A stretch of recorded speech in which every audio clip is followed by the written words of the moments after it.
तो राज्य सरकार जो है 1949 से ब्राह्मणों के नियंत्रण में महाबोधि महाविहार किए, ये जो सवाल हम लोग खड़ा कर रहे हैं, इस एक्ट में क्लॉज नंबर 12 में लिखा हुआ है कोई विवाद होगा। कौन सा विवाद है? विवाद है कि गैर बुद्धिस्ट लोगों का महाविहार पर कब्जा क्यों है। तो क्लॉज नंबर 12 में पहले ही लिख दिया कि कोई विवाद होगा बौद्धों और हिंदुओं के बीच में, तो राज्य सरकार का अंतिम फैसला माना जाएगा। तो राज्य सरकार जो है, नीतीश कुमार की जो सरकार है, तो इस विवाद का अंतिम फैसला राज्य सरकार करेगा। राज्य सरकार ने अब तक क्या किया?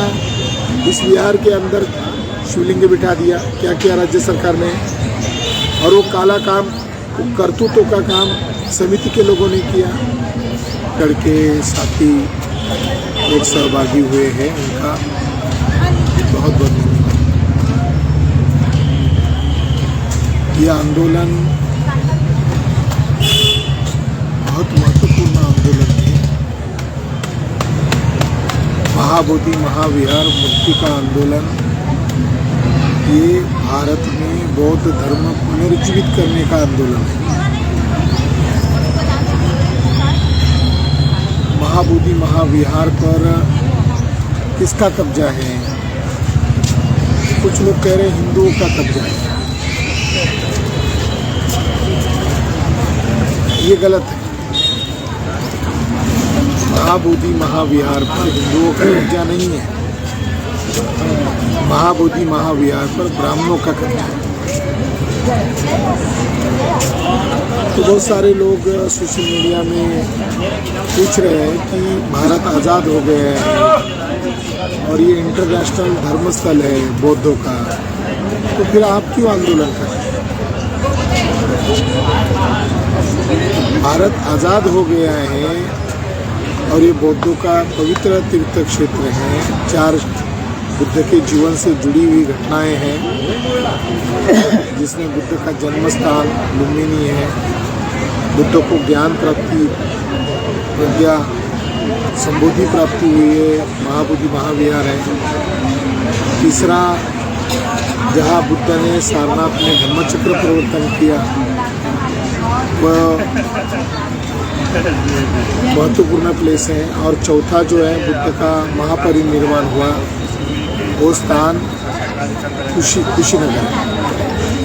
उसमें से ये महत्वपूर्ण स्थान है। तो हम लोग आज चर्चा करेंगे कि महाबोधि टेम्पल एक्ट 1949 के संदर्भ में क्यों इसका विरोध किया जा रहा है। यह आंदोलन ही पूरा का पूरा आंदोलन ये इस मुद्दे पर अड़िग है कि महाबोधि टेम्पल एक्ट को रद्द कर दिया जाए। क्या लिखा हुआ है महाबोधि टेम्पल एक्ट 1949 में? महाबोधि महाविहार टेम्पल एक्ट 1949 8 फरवरी को इसको लागू कर दिया गया। इसके अंदर जो व्याख्या की गई है वो है कि महंत किससे कहा जाए। महंत से आशय बोध गया के शैव मठ के संप्रति फिटा सिंह पुरोहित से है। एक मुद्दा है। और पिठा सिंह पुरोहित ये शब्द प्रयोग इस एक्ट में किया गया। तो जो शैव मठ है और उसका पिठा सिंह पुरोहित है, ऐसी व्याख्या करके उसको महाबोधि महाविहार पर बैठने का अधिकार है। वो तो जाति से ब्राह्मण है, उसका बौद्ध धर्म से कोई लेना देना नहीं है। क्लॉज नंबर 3 में लिखा हुआ है कि कलेक्टर इसका प्रमुख होगा और ज़्यादातर कलेक्टर ब्राह्मण ही रहेगा या ब्राह्मणवादी मानसिकता का रहेगा जो उनके फेवर में खड़ा होगा। समिति के एक अध्यक्ष और 8 सदस्य होंगे जिन्हें राज्य सरकार नामित करेगी और जो सभी भारतीय होंगे और जिनमें से 4 बौद्ध और 4 हिंदू होंगे, जिनमें महंत भी सम्मिलित होगा। यदि महंत नाबालिग है या मानसिक रूप से अस्वस्थ है या समिति में रहने से मना कर देता है तो उसके स्थान पर किसी अन्य हिंदू सदस्य को नामित किया जाएगा। अभी महंत ब्राह्मण दूसरी महत्वपूर्ण बात वांशिक रूप से आएगा, ये एक्ट कह रहा है। महंत जो है वांशिक रूप से महाबोधि महाविहार पर आएगा, ये एक्ट बता रहा है। ये वांशिक रूप से कब्जा करने का मामला है। और उसमें उन्होंने जो शब्द प्रयोग किया कि वो भारतीय होंगे, तो ये प्लेस अंतर्राष्ट्रीय प्लेस है, इसमें अंतर्राष्ट्रीय लोगों का नियंत्रण होना चाहिए था। चाइना है, जापान है, थाईलैंड है, तिब्बत है, तो उन्होंने भारतीय रहेगा ये शब्द प्रयोग किया। मगर ब्राह्मण कहाँ भारतीय है? ब्राह्मण तो विदेशी है।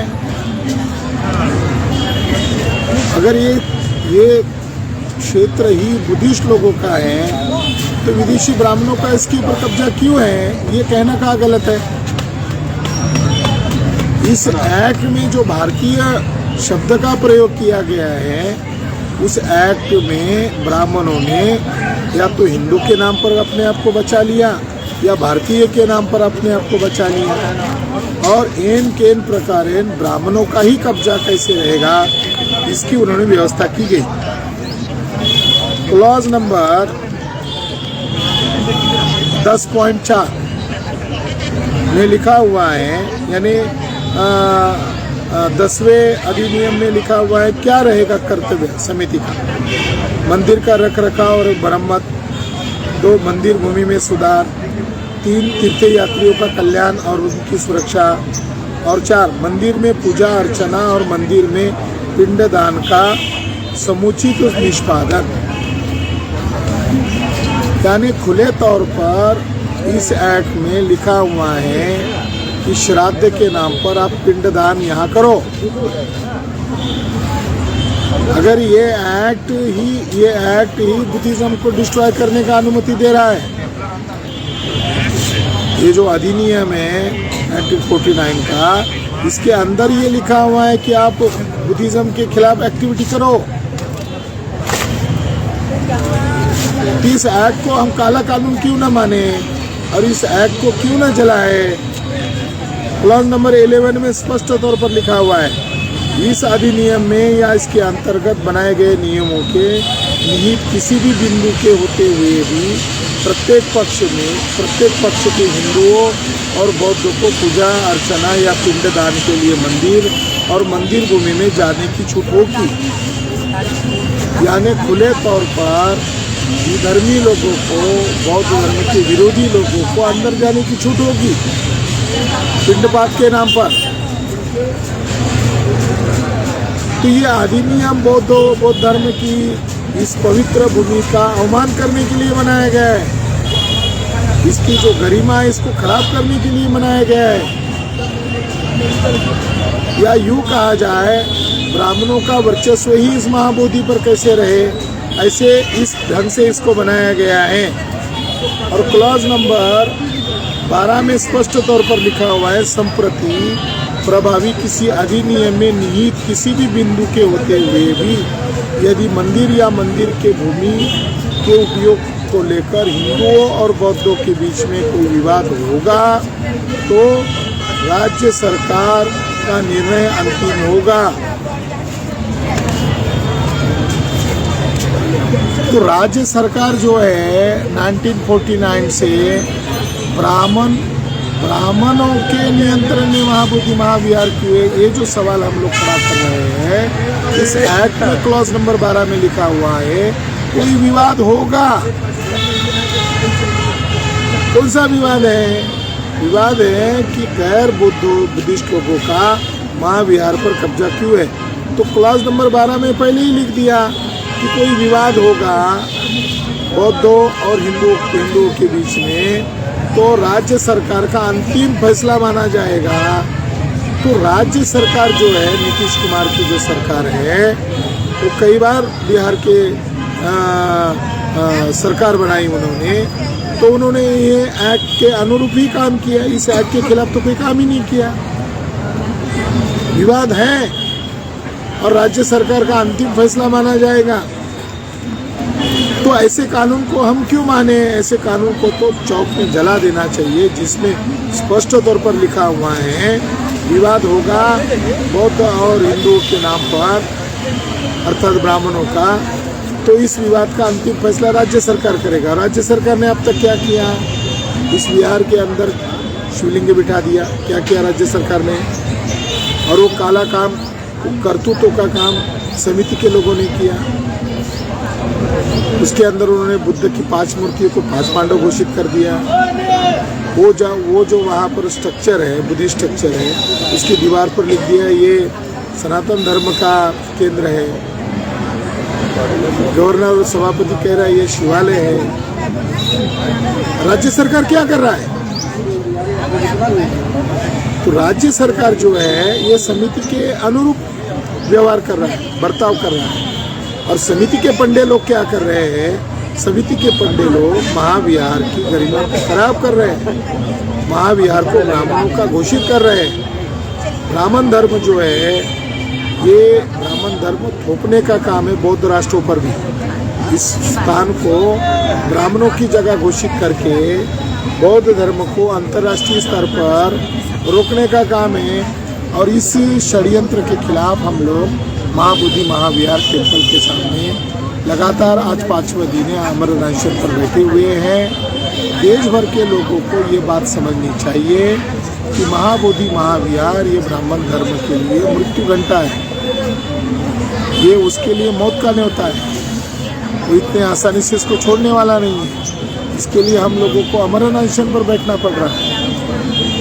तो देश और दुनिया के लोग इस आंदोलन को समर्थन दे रहे हैं।